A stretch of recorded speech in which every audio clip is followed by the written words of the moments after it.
We've got a good number of people here, so we'll go ahead and get started. Welcome everybody to another live stream. It's been a while since we've done one of these, but I really enjoy them. It's great to see your questions live here. And today, as I mentioned before, we'll be talking about overall market analysis, how to handle a correction, leading groups we're watching, and go through a ton of charts. So with that, Ray, I'll hand it over to you. Awesome. So let's go through the agenda for today.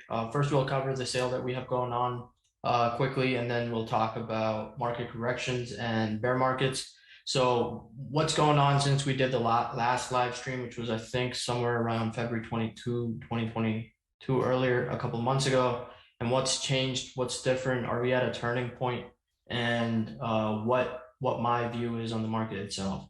How to get back in. I think it's very important after, if you've been in cash for 6-7 weeks, what's the approach you should be taking, or what is one of the approaches that should be taken to get back in, sort of get your feet wet, see if the market is ripe for a move higher, and how I approach that when I go from cash to that first position. And then with that, we'll talk about some of the leadership groups that might be emerging or starting to emerge outside the oil and gas and the commodity space, which have been leading for about a better, the first half of the year itself. And then we'll have a Q&A session where you could ask me pretty much any question, and we'll sit down and try to answer those for you guys. So it says, I sound like I'm in an empty room. It should be better, or a little better. Yeah, I am that's in a lot an empty better. room. My office is pretty big, so. Yeah. So Memorial Day sale. First up, we have private access. Lots of questions through DMs or people reaching out through comments about what is private access, what does it include. The way I want to summarize in one slide is it's a 1-year program. You could take, you get the annual. It's a 1-year program that focuses on your trading and investing in many different facets of it, building workflows, building processes, visualizing your results, the mindset side of things. And then the most important would be building setups that you could repeatedly execute in the market again and again, so that you could start to extract an income on a per setup, from a per setup perspective. The other one that we love to highlight is how to stop a downtrending equity curve. A lot of people that do join obviously are looking for ways to make money in the markets. And one of our first focus is to get them into an EC mindset and to stop losing money, so that you could start to build up from that point of view, or that's where your journey starts, is to stop losing money in the markets. The other part of the service is the live webinars. So we have very specific webinars where we discuss post-trade analysis, so trades that members made, and they present on those. We do performance analysis, where I ask our members how they're performing, what's going on, and we focus specifically on fixing some of the problems, almost on a group basis, where we have 50, 60, 100 people at once sort of coming in. And then we have webinars basically very focused on, say, position sizing, risk management, talking about one single setup for an entire hour. The other part of the service is we bring in, so recently we had Ryan Pierpont and Roy come in for individual and private Q&As, where members sign in. It's basically a Zoom session, and they can ask them questions. With that, the next is the top 10 report and the weekend routine. The weekend routine is done by me, my perspective on the markets, and then the top 10 report, which is of course by Ross himself. And then the last point is conceptual videos on anything that could be very simple as liquidity and congestion zones when the market's in a correction. What are pivot points, trading rules, edges, walkthroughs, and anything that we get questions on that we feel that we could summarize in a video and it would benefit a lot of people. We make a video on it, and those are usually posted on the membership portal. So just to summarize the service itself, we want to make this the best possible place for you in a span of a year to level up your trading and fix a few problems that you've had that have resulted and your equity curve trending lower. So we're very result driven. We're very upfront. We ask members to post their performance screenshots, equity curves on almost on a daily, weekly basis, and we want to see them perform. Uh, there's an accountability aspect to the service as well that will keep you on the right side of the market. Next up, Richard, you could go ahead Yeah. and talk about the masterclass. Sure thing. So another key part of TraderLion is TL University. That's basically where we've got our courses and live workshops. We're doing one currently with Jared Tendler, but the one we're focusing on for the Memorial Day sale is the Swing Trade Masterclass with, of course, Oliver Kell. You guys all probably know him, the U.S. Investing Champion of 2020. And this was kind of my favorite project and what I was most proud of last year. I thought we did an amazing job. This whole thing lasted over 18 hours total. And we basically had 5 different comprehensive webinars covering a specific kind of aspect of Oliver's trading system. So in the first one, we talked about kind of how he interprets the market, interprets price action. We called it mastering the price/market cycle.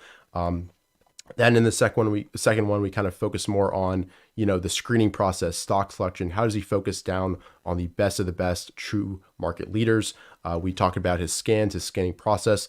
Then in number 3, we kind of focus more on the actual specific setups that he use. How does he enter stocks, build into positions, all of that. Then we move on to risk management, sell rules, position management, a very important part of his system. And finally, we kind of summarize everything up with system building, mindset, and trading psychology. And throughout these webinars, it's very interactive. A bunch of students ask questions live, and Oliver really went above and beyond, kind of sharing every aspect of his system. And as I said, I was incredibly proud to be part of this project. And I think it came out unbelievably well. And I think it's a really amazing resource that you can kind of come back to again and again over the years. I know I watch it or I try to watch at least one webinar kind of every correction, and it's a great way to kind of recenter yourself. And if you're looking for a system, there's a great way to learn and kind of speed up that learning curve.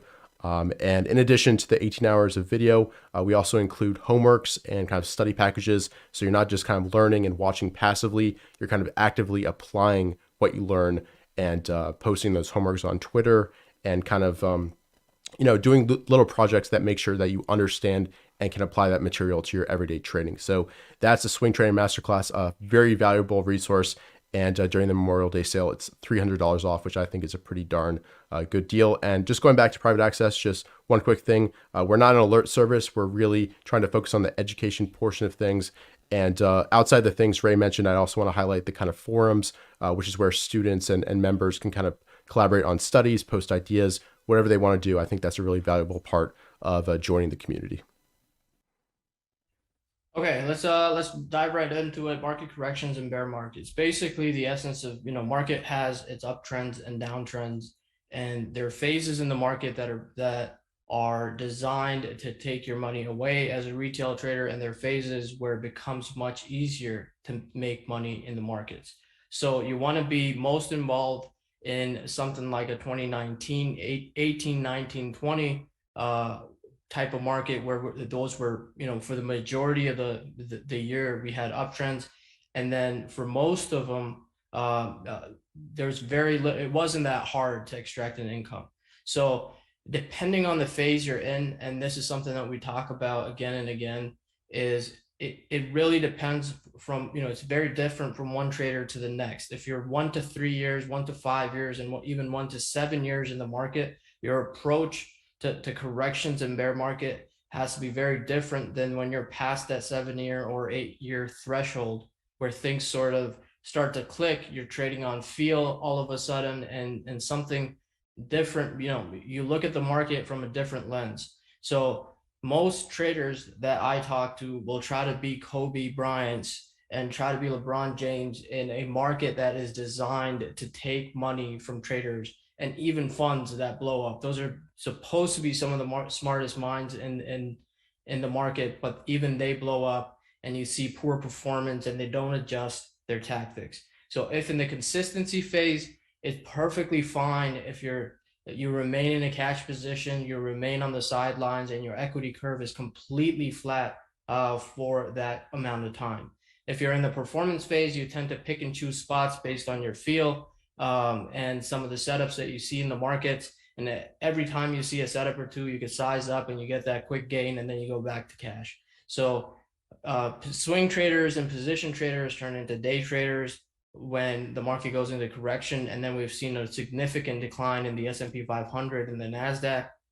And the traders in the consistency phase, which is a majority of traders, should remain in cash. There's a lot to do when you're in cash. You could look at different strategies, you could study different things, you could look at a setup and try to master it in those downtimes. So when it is time, you get that, your confidence is up there, you've saved your money at the same time, and you've sort of saved yourself from significant drawdowns.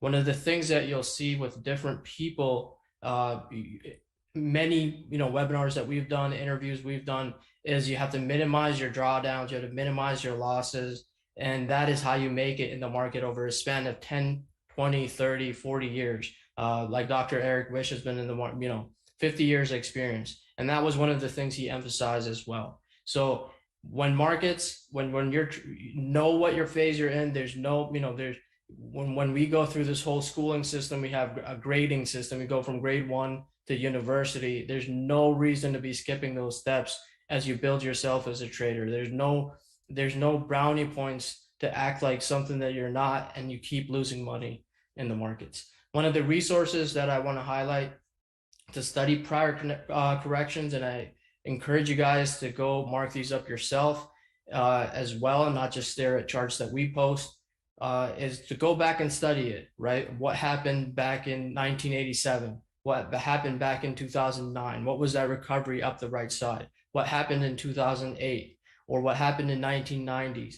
Those states in the market that's human psychology captured on a price and volume chart. And you could go and take a look at those charts to sort of tell you what happened in those markets. A lot of it can apply it to this market. If you want to go study, for example, interest rates, that's been a hot topic. What happens when interest rates rise to equities and growth stocks? That is a study you could do while you're in the consistency phase and you're in cash. That builds you up as a trader. That downtime, the last 3 to 6 or 3 to 4 months, you could use that time and sort of be prepared in that from that perspective. The other point I want to bring up is be clear in what your goals are. A lot of traders, they'll wake up one day, they want to be day traders now, and I want to extract an income. I want to pull up a 5-minute chart with a MACD crossover, and I'm going to do that today. If it doesn't work, they move on to something else. So be clear in what you want to be. If the goal is to become a position trader, look at weekly charts, look at weekly bases. What happens when corrections are over? 3-week tight at the bottom of the base with a volume dry up is a setup for position traders to look at on the weekly chart. Don't try to be everything at once. That is something that a lot of traders, when they come into the market, they just want to make money. They want to make money day one, and there's no clear goal on how they will do it, but they'll continue losing it until they hit zero. That's not the best way to. So 90% of the traders are better off being in cash. Don't try to be something you're not. Build yourself up slowly over a span of time, and keep 10 years and 15 years in mind. As sexy as day trading sounds, and you could extract 1 to 3,000 when you have a smaller capital and 10,000 or more a day. Trust me, much of those folks will show the good days and not show the bad days. And there's a lot more bad than good, especially on the shorter time frames. But there is success. I'm not saying that, but it's very minimal. We would have day traders walking around everywhere, and downtowns and cities be empty if that was the case. So with that, any questions on market corrections, bear markets, and we'll talk about the current markets in a few. Anything you want to add to that, Richard? Yeah, I just want to say I posted the link to the historical corrections resource in the chat. So I highly recommend checking that out. I think it's a really valuable resource, and it shows you that even when the market bottoms, it's not always easy. It's not going to be a smooth ride just restarting another bull market. Often it's pretty choppy. We get drawbacks. So definitely recommend studying that. And there was a question that kind of goes along with what you were saying, Ray, from PK. Is it a good idea to sit in cash in a correction, or switch from one strategy to another? So you kind of addressed that, but I think it's a pretty important point. So we can kind of talk about that again. You can switch from one strategy to another strategy if you have that other strategy. Right. A lot of people tend to go from a setup has a time and place where it works in the markets, and it won't work 80% of the time. Your job is that strategy that you find, and the part of figuring out that strategy is to know when it's working, know when it's not working. A lot of people will use that same sort of breakouts. They have not been working in the growth space. It's very obvious, and if you continue searching those pivot areas, you'll see a lot of failure in those pivot areas. That strategy or that system that you've built is built on the basis of a market being in a in a bull market that's uptrending, moving averages pointing up. Now if you do the same thing and you come in and with the same approach and you're trying to do that while the market isn't in line with what you're seeing, then obviously you're going to see very poor performance. So when you switch from one strategy to the next, that's assuming you have a strategy for the being an active trader in a low liquidity market, Right. and you have to look at the news, see what the Fed is saying, and things of that nature. So active trading is very news event based trading where there's a lot of feel to it as well. It's not all technical. So as long as you're switching from one to the next and that other strategy has made you money in the past and you've gone through the paces the same way that you're approaching that initial, breakout pivot areas, base pivots and all that, as long as that other strategy that you're going to has the same level of, you've done your homework on it, then you could go ahead and do that. But a lot of people just don't tend to do that. They want to switch. They want to be different. They want to go back. They want to continue making money pretty much every day in the markets, but that other strategy is not there or up to par from that perspective. Right. And there's a comment here from, I'm not quite sure your name, but he says, I wonder if you guys can review plays of members. I would love to have an opinion about what I'm doing good/bad from an experienced trader. We try to do that during our post-trade analysis webinars, so I recommend signing up for that. And I think we should have another one scheduled soon, Ray. I really enjoy those. I think it helps everybody watching, not just the person being critiqued. And there's another comment here from Ashwin. Did you guys lay out the historical corrections with breadth charts? That would be helpful. We don't have that just yet, but that's a good idea, and we'll look into that for sure. So yeah, Ray, I don't see any too many other questions about this specific slide. Is there anything else you wanted to cover here, or we can kind of jump into the market and what we're looking for now? We can jump into the market. So Yeah. current conditions, this chart, it sort of summarizes it for me. That's something I look at on a weekly basis, is what the 4 week performance is looking like across the market. So what's working from a 1 month perspective, and when we get to the next slide, I'll cover what's working on a 1 week perspective as well. So with this chart, we're seeing there's clear strength or things coming up the right side in solar. So solar's outperformed every other group in the market on a 4 week basis. That's something you want to pay attention to, especially as the SPY tries to rally up, which I'll cover as we flip to TC2000 in a few. And then we know that energy and oil have been acting well, and that's really not a surprise at all. The other thing is communications, which has a lot of big tech, Apple, Google holdings, is also among the top 5. So that is something that you want to pay attention to. Now, is it something that is going to turn into a multi-month uptrending market, or is it something that we're seeing a short covering rally up the right side, and we fail again like we have been for the better part of March and May as well. So sorry, April and May. So far, our job in the market is to take a look at what's working, are the setups there, and we sort of take it, week to week, day to day. And if the market's, it wants to give us setups based on our strategy, we execute upon them and make money. If it doesn't want to do that, then we sit on the sidelines and sort of sit it out. So this 4 week chart is telling us that solar, semiconductors, energy and oilers, and some of the big cap techs are starting to outperform on a 4 week basis. The next slide I have up here is what happened last week. So it's important to take a look at what happened last week from a non-biased database perspective.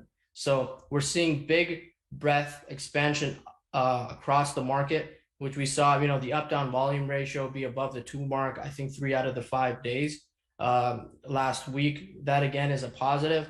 This chart tells me that there's a broad-based rally and the floor of the market as a whole is lifting to the upside, because we're seeing a lot of groups starting to participate, be it beat up stocks down 90% from all-time highs, but we're seeing some sort of collective attempt, not isolated to energy and Oilers, but some other groups starting to say, okay, enough is enough. Maybe we're going to try to rally and see if we run into resistance, and then we'll have secondary buy points form there. So from a 1 week perspective, the floor of the market is slowly starting to rise. This rally the last 3 days feels a little bit different. We're starting to see intraday support. So when stocks come in intraday, they're being supported rather than just caving in and having bad closes. We're starting to get strong closes in the market, and we'll cover that when I flip to TC2000.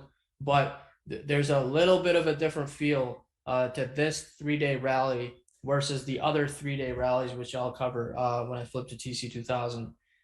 There's a little bit of a different feel to this one. How long is it going to last? I don't know. We sort of take it day by day, week by week.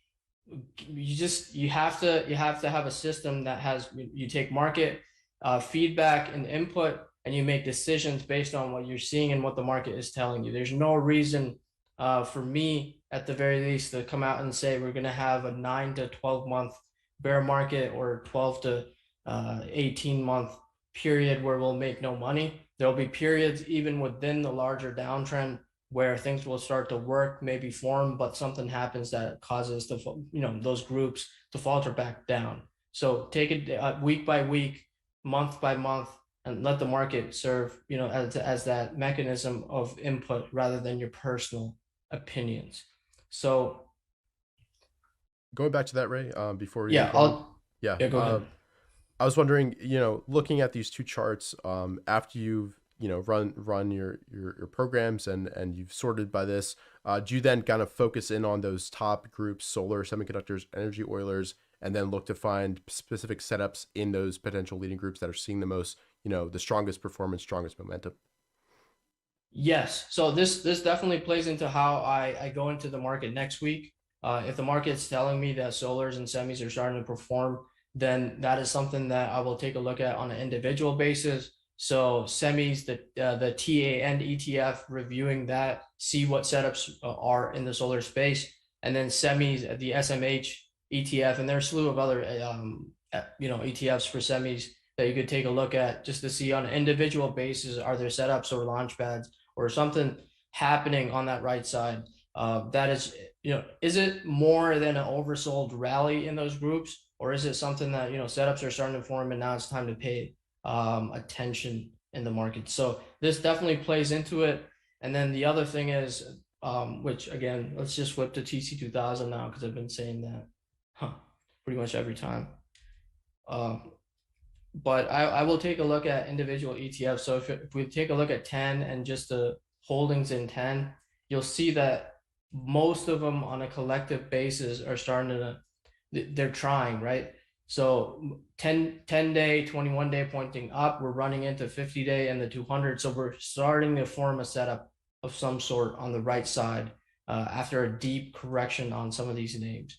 How long, a 50 DMA reclaim, but we're well below the 200 day. But again, on a net basis, where last week, and you could take a look at this, is last week the SPY made a lower low, and most of these solar stocks made a higher low. So if I take a look at, if we flip the SPY, this is a lower low that we made, and then we take a look at any solar stock, we made a higher low. So on a relative basis, even from the bottom itself, we're starting to see some outperformance, where in this week, solar stocks said, okay, enough is enough. I don't want to make a trip back down here, while the market did make a trip down here. So that tells you on a run made a higher low, while the markets, the SPY and the QQQs made a lower low. So those are subtle signs of intermediate rallies that we may get. That is something I did not see right about here. That is not something that I saw right about here, but this is something that we're seeing in this area at the moment. Maybe we get a rally right back up to the 200, then we build out and run into a liquidity zone right about here, and then we roll over. Who knows? I don't care. As long as we have a setup or two into next week that we could execute upon and we see collective strength in a particular group, then I don't care what the narrative is. We can, extract that income that we want from the markets. So a few things I do want to cover at the moment. So I'll review based on that performance momentum chart if there are any setups to be eyeing in any of these groups, and then those will make it to sort of my focus list for next week itself. So just quickly flipping back here, I do want to cover some of my mindset into next week. If you had a good week last week, it's good. Don't get too complacent. That is something that I harp on traders, is they have that one good week where they see 4 or 5% gain or appreciation in their capital. Again, our accounts, when they go up, it's because of the market being good and your system working. It has nothing to it has nothing to do with you. It's just you executing in a good market. The stars align, you make money, and then the focus shifts towards how do you keep it.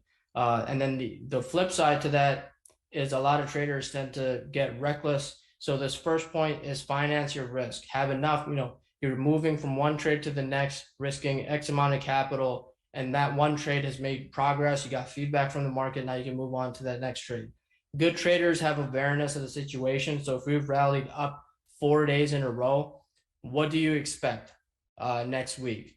So always build if and else scenarios. So we might get sideways action that is tight. We might get a day or two of distribution that sort of pushes out any trader that's come in the last 4 days, or we continue to rally based on what the market does and what's happening in those stocks that you're in. If you've gone from that cash to that first position, so building out those if else. So when the market and its action is going on with the from 9:30 to 4, you have those scenarios in mind and you're executing based on, okay, this is what's happening, this is what I've planned for it.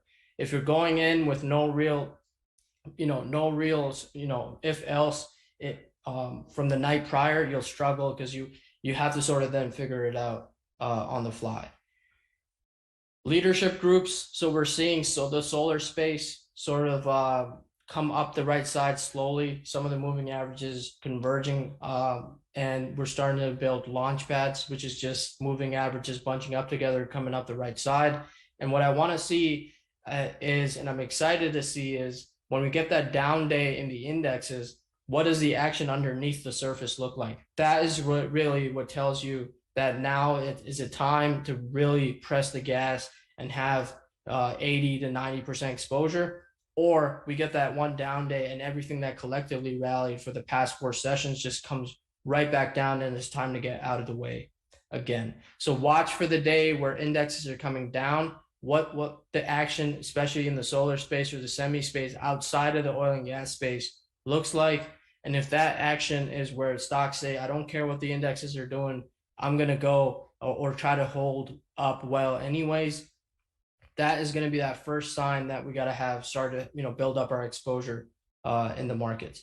We're not out of the woods yet. There's been a lot of talk about these intermediate rallies that we had on the SPY, right around this area being the bottom, this area being bottom. It doesn't matter what the bottom is or where it's at. What matters is, are there setups when the market is doing this that fit your system, and can you execute upon those setups so that you can make money in the markets? There were very few setups in this area. You could see this was an oversold bounce in the indexes, and there was really not much to do right about here, and even some of this area where we got tight into the pullback, but then we rallied up, and then there were really no setups on a collective basis. So focus on just one trade to the next. Does it fit your system? Is there collective strength in the market with a group behind your back? And you need a lot of evidence when we're coming out of a correction to function upon, because when that first down day comes in, it's really going to test your resolve. And if you don't do your homework, you're going to cave into that pressure. You should be, you may be selling when you're supposed to be buying, and those sort of, if else scenarios that come to mind. So take it day by day, week by week. There's no reason to, nobody, um, the market doesn't come in and reward you if you said this day was the exact bottom, unless you actually have a system and you executed upon that system. So any questions with regards to the market itself? Yeah, there are some good ones. First from Ashwin, and this is actually related to a few others. How do you pick individual stocks within a sector to review? I think this kind of refers to when you talked about going through the TAN ETF and the SMH ETF.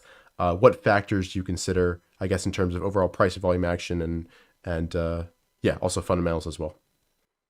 So my approach is very price volume based at the moment. So I know some companies on a personal basis. So something like SEDG, they build solar panels, and if you've got solar at your place, you sort of learn about these things. So there's some companies that I know naturally about. There's some companies that I know nothing about. But for the setup itself, what I'm looking for is it something that I've studied in the past? So when we say launch pad, we're looking for the moving averages to sort of come in, point, come in, bunch up to the right side, and then volume sort of dry up over the next few sessions. And then that will give me this area as a pivot area, 25, 26. Does the stock come back in, start to act like it has a bid? And then I'll get into that stock to see if it goes into the 30 area, for example.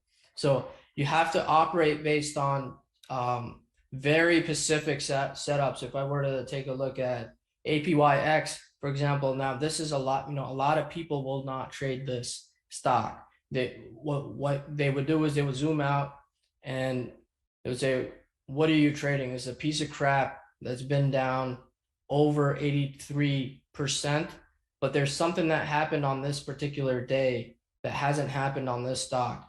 If I could zoom in, is that this particular volume was the highest volume the stock has seen ever. So there's something that's happened on this day that didn't happen on any other day, and there's enough interest in the markets to open it at the low of the day and close it right near the high of the day. So that is demand coming into the stock. Something about it has changed. Yes, it's drawn down 83%, but there's something that happened on this day that resets that story and resets that chart completely. So that is, again, this is a volume signature.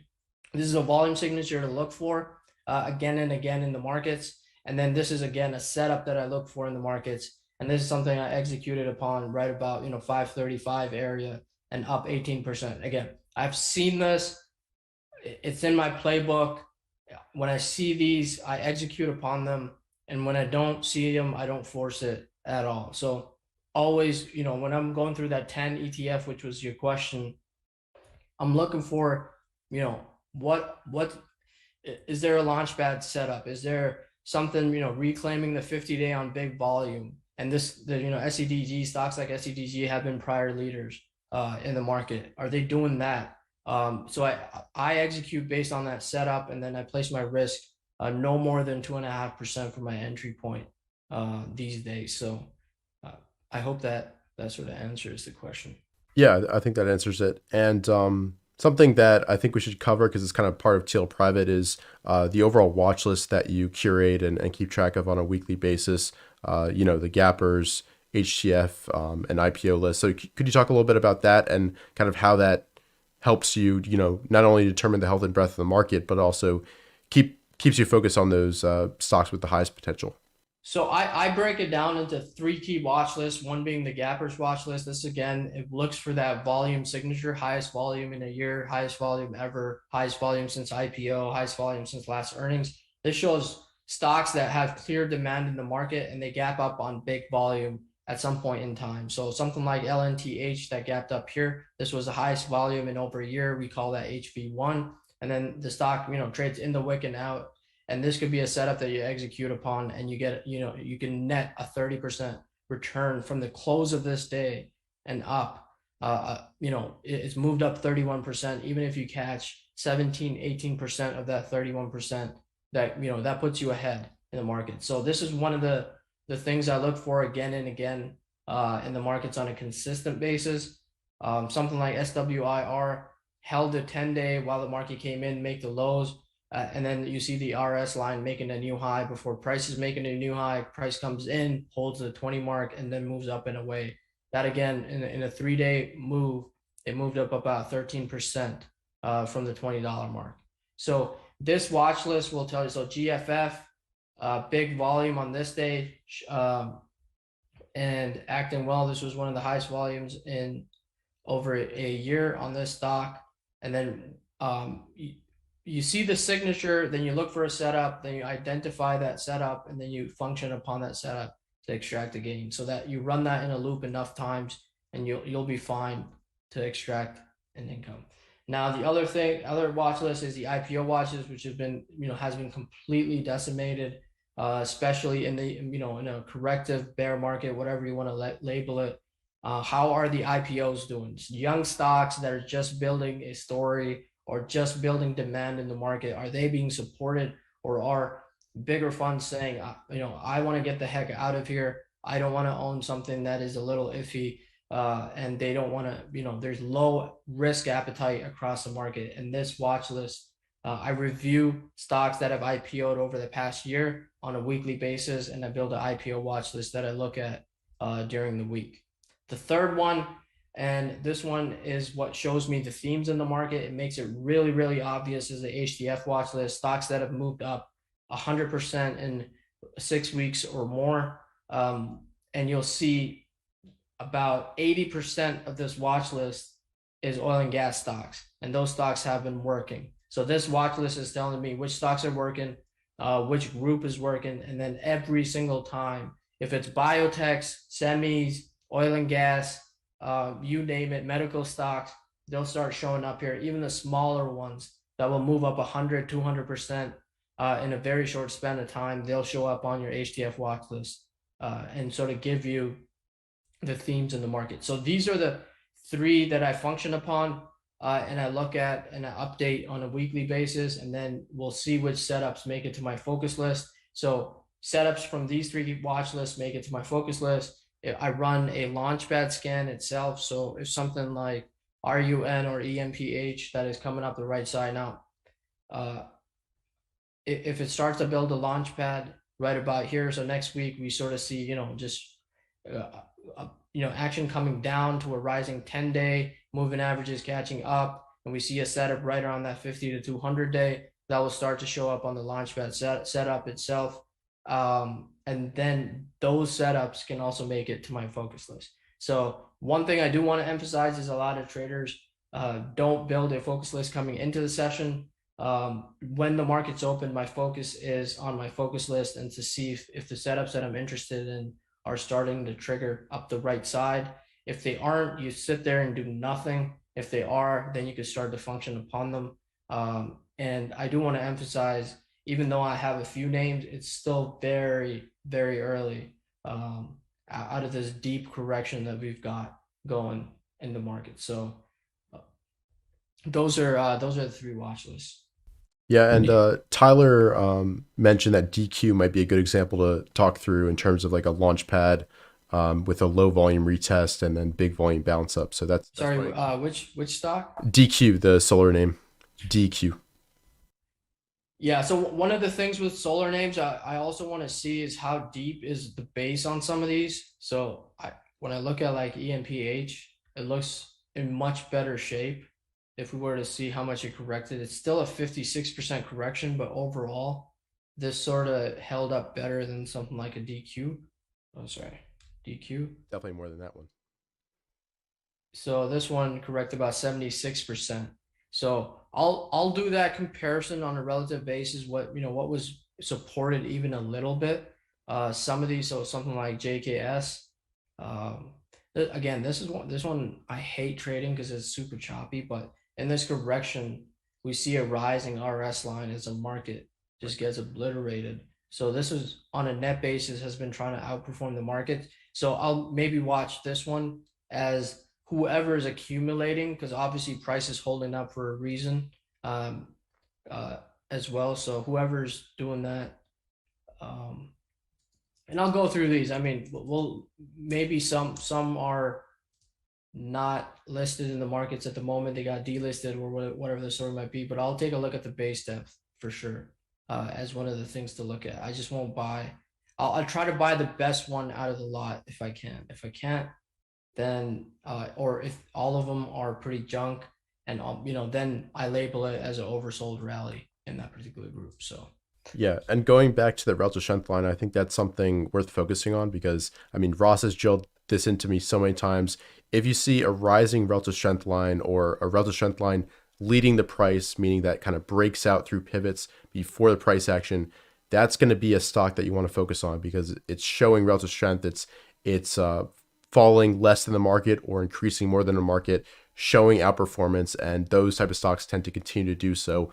So that's definitely worth keeping an eye on. And you can run screens for relative strength new highs. You can run screens for relative strength lines above their 21 exponential moving averages, 10-day simple moving averages. There's many ways to use it, but it's a quick and easy way to identify whether a stock is outperforming versus the majority of stocks in the market. okay, any other questions? We're right about closing in on 45 minutes now. So Yeah, let's see. This is a good question from Octo, and it kind of goes back to financing risk and building on success. If you're re-entering the market after being in cash for a while, would you enter a full position off the bat or a partial position and then build on that? it depends on the stock that you're trying to enter. So if it's something that has been holding up well for a while, so if we go to this and this is rallied up, and I look at this from a larger perspective, this is at a key area on multiple time frames. So this stock is sucked, the life is sucked out of it right around the $20 mark for the better part of its journey in the markets, and its all-time highs are right around 30. So if this stock is trying to outperform what the setup is and where we are in that market cycle, so if you're entering in, day, whatever you want to call it, short covering rally, a bear market rally, but this stock is trying to come out of it. So how close, where's your entry with respect to the risk you're going to take on this stock also comes into play. But that first position you could try maybe a 7.5% position, and then see if it works. Then you could start stepping up your position sizes as things go. Maintain a trade log or a coloring book where one trade starts to work. Now you start to build some momentum. You go into that next trade with a little higher size. The market is cooperative, it's within your system. Then you could go back, step up that size on that third trade. But that first one, when you're testing the waters, 7.5% could be something that you could go buy for sure. So again, that is very different. It depends on the setup, your entry, your risk relative to the price that you enter at, where we are in the market cycle. So when you answer for those four things, you'll have a clear picture on how much you want to size in on that first position. There's no, I can go in at, where I am at in my journey. I could go in at 25%, feel very comfortable with that first position because I know I can manage it right, very well. But I can't say the same to you because I don't know where you are in that journey. Yep. And let me see what more questions you guys have. And as we're going through these, keep those questions coming. And there's a question here above about what percent of total retirement portfolio should be invested for the coming week. That's a very personal question. A lot of people use different strategies for longer term accounts. That's not really our focus today. We're more focusing on, swing trade, position trade accounts, that type of thing. So yeah, you have to make that decision for yourself. Here's one from Rohit. Do we wait for the pullback above the 50 SMA, or can we start trading a stock before they reach their 50 SMA? So Ray, I think that's for you. So if we just cover AMD, for example, it could be a rule. I mean, I know most traders when they're trading, position trading on a longer frame, the first thing that they wait for is for a 10-week MA to be reclaimed at the very least. So that is something that AMD's done. And then that correlates well with a daily reclaiming the 50-day in this instance. So it's a very open-ended question. Like, do I go buy stocks below the 50-day? It depends on what they're doing below the 50-day. If it was something like this and this setup was below the 50-day where there's huge volume, I will still take that trade based on this volume signature. I'll take that trade. Now, this just so happens to be above the 50 DMA. That's perfectly fine. Again, this is for just a swing trade that nets you 18% in a session or two. So if this comes back in and completely fails, I'm not in love with the story. I have very little idea what they're doing. I'm more so focused on that setup and to get in. And if it could make me a return of 18%, because this type of setup has done that in a very short span of time. And I can name probably 20, 25 trades that I've made with this exact same setup, netting me a good return. Then I'll go ahead and execute those. Above 50 day, below 50 day, where it happens, that comes from when you actually go study some of these HV1 setups. Where are they happening? Where's the failure rate? Is there a high failure rate when they're below the 50 day? Is there a better success rate when they're above? The a stock is trending up. Like everybody always points to this one a while ago as an example, right? So does this volume come in above the moving averages and then it goes up for a 200%, 300% rally? That you have to go back and study, come to a consensus. That's something I do. When I'm not trading, I'm mostly studying the markets itself. So that's something that um, you have to decipher for yourself. I I don't have a really good answer for that. Below 50 day, above 50-day type of stuff. So Yep. And there's a question, Ray, about how long you've been trading and what type of returns you usually look for in the markets. I try to hit, above that 50% in a bad year. It gets really tough at times back in, when Leif won the US Investing Championship. That year was super tough. This year's been super tough. I'm right about 21, not even, probably less than 20%. I've been in cash, so I took all of April off, which would have been pretty good for shorting if you take a look at that. Um, pretty much all of April, ever since I took off, was this downdrift right about here, right? So the market corrected, an additional 15%. So this would have been an environment, but I'm right about that 18 to 20% mark for the year this year, and I've been sort of taking it easy as well since April. So I don't tend to aim for a certain percentage. I won't guarantee, if you join, you'll do this and that. A lot of traders, our focus is to stop losing money, build a process, workflows, have a repeatable pattern in the bank, have a couple of those, look for them in the markets, and then over the span of few years, you'll start improving upon them by yourself. We give you a structure, we hold you accountable, we push you in the right direction, but that doesn't mean you're gonna come in and pay and where's my 50%? That's not something. I don't think it's very it's a promise that I want to make. That's not a promise that I want to make whatsoever. So my returns over the 2020 was killer. Everybody had a really good 2020. Even if you were in the first few years of trading, you had a 50% return. Wasn't really that hard. Now it's about keeping that money over the next 2 years and how much of that return that you keep, right? So I don't aim for a certain percentage, but I try to get to triple digits as often as I can. And then there are years where you just don't, and it will be less than 50% for sure, because the market's super tough, and there's nothing you can personally do to get out of it. So, Yep. yep. And what makes you when we're seeing these rallies off the bottom here, potentially starting a new uptrend or just being a short term tradable environment, what makes you go long the TQQQ or short the SQQQ versus look for individual names that are setting up that you can trade? So yeah, so there's a very specific edge that we've built in the markets that sort of looks at very specific levels, price levels, and we publish that every morning, right before and about an hour before market open. And I sort of trade the TQQQ and the SQQQ based on those particular levels. So if I take a look at my year-to-date trade log, which I could pull up here.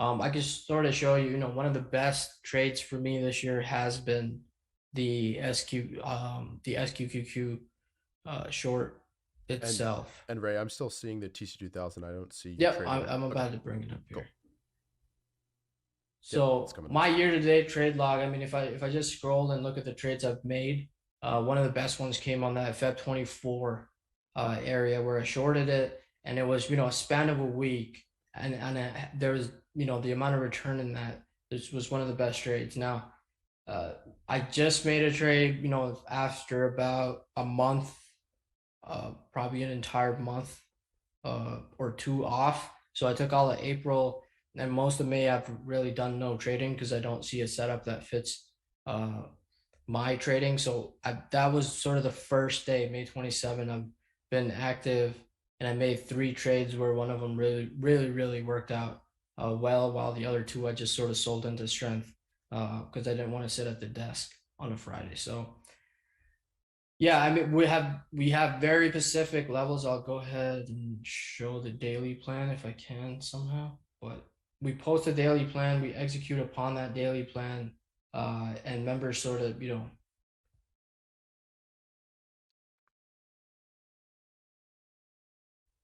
those pivots sort of come into play on how I approach TQQQ, SQQQ in the markets as well. So I can't find it right now, but yeah, that's Yeah, again, the essence of it goes back to having a setup. If you don't have that, then you have nothing, right? If you don't have something, repeatedly do the same thing to repeatedly try to make money in the markets. It's always the same pattern, same something that I've done in the past, and I keep doing that again and again in the markets to make it happen. So I hope that probably doesn't answer your question, but that's how I approach SQQQ and TQQQ. yeah. And there've been a few really good questions about the other side of the trade, which is if not as important, it's extremely important as well. The sell side. So what makes you sell a position in this type of environment where you might have to be operating a little bit faster? And I know in a trending environment like 2020, you look for two closes below the 21 EMA or the 50 SMA. So how do you handle that in kind of a choppier, In the, more short term environment? So a few things in this environment. What is your average winner? So if your average winner is 2% and you just made a trade and that stock is 3% from your entry point, your average winner over the past 12, 13 trades has been 2%, then you're better off selling that thing at 3%, right? So that's just logical looking at how you've been trading. It goes back to that coloring book and my trade log that I had up, right? My past trades, how are they performing in the markets, and that will sort of dictate how much I sell into strength. It's all about what environment are we in and what is the market doing, uh, so that we can sort of align ourselves with that environment, not our opinions in the market. So if I have a string of two trades that work out and I have 10% now, my average trade over the last 10, my average gain over the last 10 trades has moved up from 3% to 4%, that I'm not going to be as aggressive in the markets. If my average gain over the last 10 to 15 trades has been 2%, and I'm in a stock that is up 4 or 5% from my entry point, I'm going to sell that into strength. And so that mindset goes back to, you just want to extract an income and you want to have a higher low on your equity curve so you can continue making a little bit of progress, especially when you're doing this full time. You look for these spans in the market that can extract you an income, and then when they don't, as you can see, I make a trade on snap, get stopped out. I make a trade, try to short dbac, didn't work out for me. I try to go long bros, it didn't work out for me. I did a trade on CNO, and I took it flat. So now that that coloring book that you maintain is telling you, okay, enough's enough, things are not really working anymore, and they have not been working since Feb 28. So for a better part of a month, there's nothing really happening. And then I took April off. Now I'm back. Okay, I have one trade that's working for me. Let's see if I can make that next one and get a string of trades that work for me going. Once that happens, I could really step up: one, position size; two, how aggressive I get in the markets; three, how aggressively I scale out of the markets as well. If this 17% changes into a 25%, then that gives me information that maybe there's a little bit of a risk on since May 27. If that 17% in Monday morning turns into a 5%, tells me, okay, there's still some time that you have to give the market, and you sort of, the level of aggressiveness, you scale back on that level of aggressiveness as well. So it all depends on what the market's doing, how you use that as feedback, and how you take that feedback, and your execution, it should be dependent upon that feedback in the markets.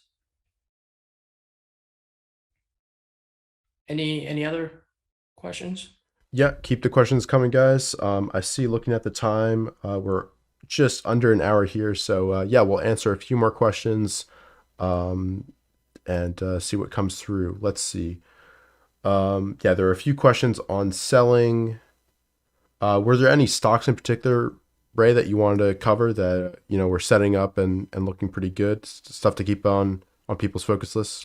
Yeah, one I'm watching for next week is going to be TMDX. So we had this big volume bar. It held up well right around this area, and we had a massive shakeout on this name. One thing that Ryan Pierpont really likes, and these are things that you pick up when you follow people and they're trading and they're very successful traders. Something like a gap up and go or in the wick setup from Oliver is a good thing. It was something that I didn't think positively of or missed a lot of potential gains on. And then this shakeout. So this shakeout that leads into the breakout itself from this consolidation area. So this is one that I'm watching through the 30 spot. So if it opens down on the session, comes back in, goes reattempts that 30, gets through the closing price on this day, which is 30.69, and see if we can rally up and out. One of the things is it's been holding well. The relative strength line is screaming in the context of this stock being in a correction. While the market made a huge lower low, down 15%, this has made a higher low on price and the RS line pointing up. Another one that I feel just the absolute rocket in the semi space. So if semis keep working, this thing's moved up, quite a bit in 3 sessions on volume. Not the, it's a low float, 53 million float, which is why it tends to move the way it does. If this were to tighten up and build new character, come back into 20, sort of drift slowly over a span of 3-4 days into 20 area, holds that 20 area. This could be one where if the semi groups gets going, I'll be watching that. The third one is SWIR. So this one, again, the same volume signature, comes back in, got respected, held 20 for 3 days in a row as the market figured out what it wants to do. Market rallies up, it tries to break out. So if this comes back in right around this prior pivot area, 2180, I'm interested mostly because if you look at it from a longer perspective, this has failed 2020. So if this starts to work again, I have a feeling this might get really quickly up right into all-time highs and tries to test this area that it was at back in 2017.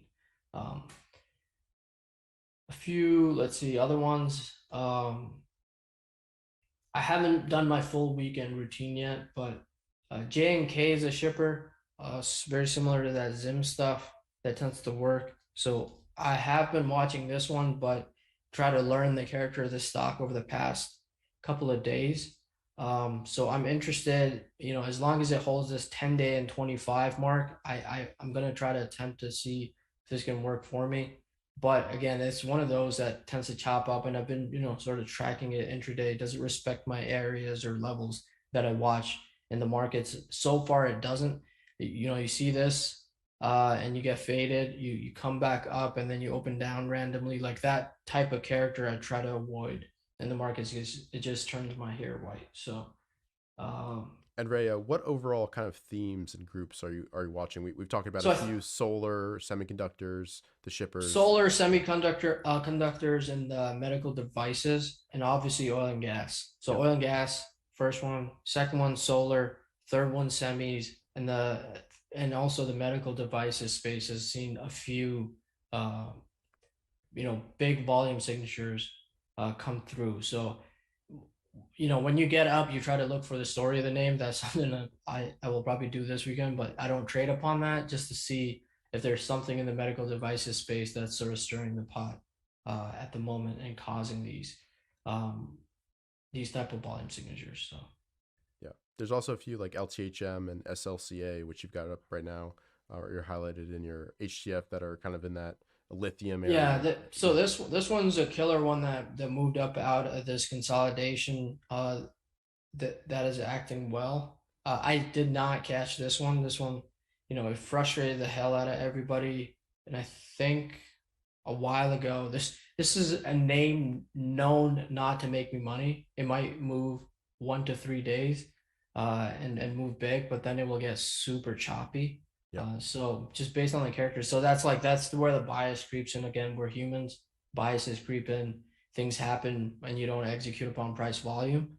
So again, we're all human, but this one, like, if it shapes up again up here, but I'm not going to chase something that's already moved up. You get some, you miss some. That's just how it goes. So Yeah.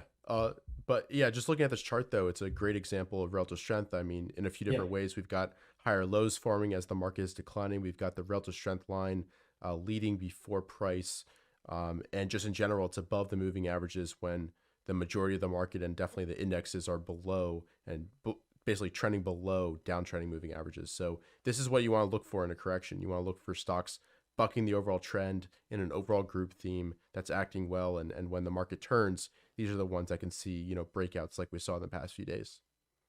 yeah, and also market making a lower low. This thing was just holding steady. So Yep. when stocks trade on an individual basis, not based on what the market is doing, or when a group trades on that basis, like oil and gas has, those are the groups and those are the stocks you want to continue to eye, because those are the ones that will try to move up and out very quickly as soon as they get us a little inkling that the market's about to go as well. Yep. Perfect. So we've been going a little over an hour now. I think to wrap it up, just to remind you guys, we are running a Memorial Day sale on private access as well as the Swing Trader Masterclass. I'll drop the link back here into the chat. Let me get that going. And yeah, Ray, any last words that you want to mention on private access? I No, I do not. I think I covered pretty much most of it here. But our goal with this is to make it the best possible place for you to learn, the best possible community. We're working, we're adding new aspects to this pretty much, every quarter. We're trying to improve the existing setup that we have, trying to get more live webinars in there. So we want to make this that one place where you can sort of build out your trading in a very visual way on paper, hold you accountable to for your results, and I'll be there to pester you pretty much every day, trying to make sure you get better in the markets. Perfect. And on the Swing Trade Masterclass side of things, once again, I think it's a tremendous resource, complements everything we teach over at TL Private. And yeah, if you want to get ready for the next bull market when it comes, I think this is a great thing to review, apply the homework, take notes, watch all the webinars, and I think you'll be really surprised with how different you view the markets after watching this masterclass. So yeah, highly recommend this. I think $300 off. That's a great deal. And with that, Ray, I think we can call it there. Thanks everybody for tuning in. Great interaction, great questions as well. And yeah, we'll try to do this a little bit more often. It's been a while since the last time. Once again, thanks so much for joining us today. Drop a like on this live stream if you enjoyed it and learned something. And of course, remember to subscribe to the channel if you haven't yet. And with that, thanks again for all the interaction. And we'll see you guys either on Twitter or in future live streams and videos. Take care. Bye.